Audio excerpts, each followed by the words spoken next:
చాలా సంతోషం. కార్తికేయ తోటి ఇది నా 3వ సినిమా. ఇవాళ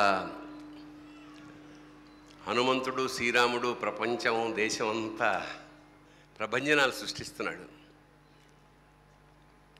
అలాగే ఆంజనేయ దండకంలోని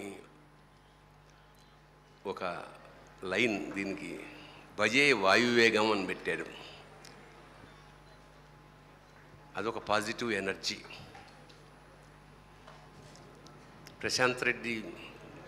డైరెక్టర్ ప్రశాంత్ ఈ కథ చెప్పినప్పుడు తెలంగాణ ప్రాంతపు ఒక చిన్న పల్లెటూరులో ఒక సామాన్య తండ్రి కోసం 2 కొడుకులు పడే స్ట్రగుల్, బాధ, నాన్నెందుకో వెనకబడ్డాడు అన్నట్టు దాని మీద బేస్ అయిన కథ ఇది. నాకు చాలా మంచి పాత్ర ఇచ్చిన దర్శకుడికి, మా నిర్మాతలు యూవీ క్రియేషన్స్ వాళ్ళకి నిజంగా ఇది అంటే చాలా ఏళ్ళ తర్వాత చాలా ప్రధానమైన పాత్ర. చాలా రోజులు చేసాం సినిమా. కార్తికేయని నేను వ్యక్తిగా కూడా చాలా ఇష్టం నాకు. అంటే చాలా డౌన్ టు ఎర్త్ మనిషి అతను. అదే అతన్ని ఆ హనుమంతుడు, ఆంజనేయుడు, కార్తికేయని అలా కాపాడాలని మనస్ఫూర్తిగా. ఎందుకంటే సక్సెస్లు రావచ్చు, వెళ్ళిపోవచ్చు, కానీ వ్యక్తిత్వం మాత్రం మారడానికి వీల్లేదు. You have to continue this and God certainly will bless you.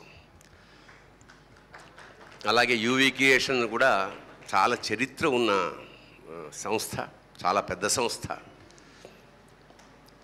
Vishwambhara లాంటి సినిమాలు కూడా ఎదురుగా వస్తుంది. అలాగే నా తోటి నటీనటులు నాగా వీళ్ళందరూ చాలా బాగా ఎంజాయ్ చేసాం షూటింగ్ని. కాబట్టి ఖచ్చితంగా ఈ సినిమా ఒక పేరుకు తగ్గట్టుగానే దూసుకు వెళ్ళిపోయి ఈ సంస్థకి, హీరోకి, దర్శకుడికి మంచి కీర్తి ప్రతిష్టల్ని, అలాగే మా సోదరుడు పాటలు, అన్ని పాటలు రామజోగ శాస్త్రి నాకు బాగా ఆత్మీయుడు. సో ఎవరు కోరుకున్నా, ఎందుకంటే ఒక సినిమా కనుక సక్సెస్ అయితే కొన్ని వందల మంది జీవితం, కనీసం 10 మందికి అప్గ్రేడ్ అవుతారు. అంచేత ప్రతి సినిమా సక్సెస్ కావాలని మనస్ఫూర్తిగా కోరుకుంటూ, అందులో ఇది ప్రభంజనం సృష్టించాలని మనస్ఫూర్తిగా పరమేశ్వరుని ప్రార్థిస్తూ, భజే వాయువేగం పేరుకు తగ్గట్టుగానే దూసుకెళ్ళాలని మరొక్కసారి కోరుకుంటూ, శుభం భూయాత్, all the best, God bless you. Thank you. Heroine కూడా అంటే మనకు కొత్త హీరోయిన్ పాపం ఖచ్చితంగా కష్టపడ్డారు కాబట్టి ఫలితాన్ని ఖచ్చితంగా మంచిగా బాగుండాలి అని మనస్ఫూర్తిగా ప్రార్థిస్తున్నాం. మరొకసారి all the best to whole team work, especially director. God bless you. Thank you sir, thank you so much. And ఇక్కడికి విచ్చేసిన మా డైరెక్టర్స్ అందరికీ కూడా పేరు పేరున